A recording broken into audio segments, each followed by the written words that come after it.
In today's video, I am going to teach you how to add a custom CTB file in AutoCAD. A CTB, or Color Dependent Plot Style Table, controls how your drawings print by mapping on-screen colors to line weights, screening, and other output properties.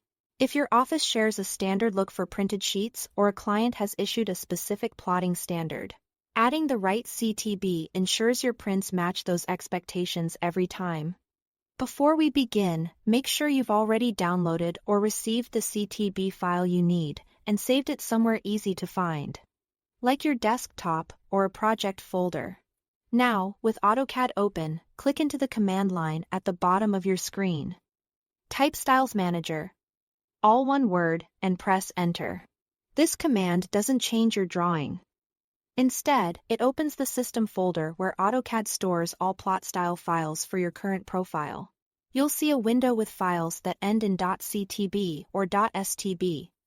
The CTB files are the color-dependent styles, which is what we're working with here. Next, locate your downloaded CTB in File Explorer or Finder. Copy it and then paste it directly into the Plot Styles folder that just opened. That's the entire process. By placing your file here, you make it available to AutoCAD so it can appear as a selectable plot style the next time you go to print or set up a layout. A few quick tips to make this smooth. If your operating system asks for permission to make changes in that folder, approve the prompt. If you are on a managed computer without write access to that directory, you may need help from your IoT or CAD manager to copy the file in. Double-check that the file extension is .ctb and not .stb.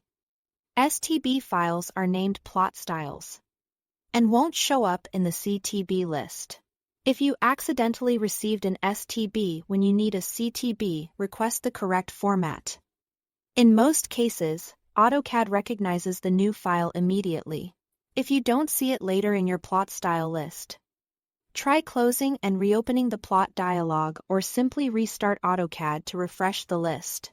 From now on, when you go to plot or configure a page setup, you'll find your new CTB available under the plot style table options, ready to give your prints the correct line weights and screening. That's all to it. Thanks for watching.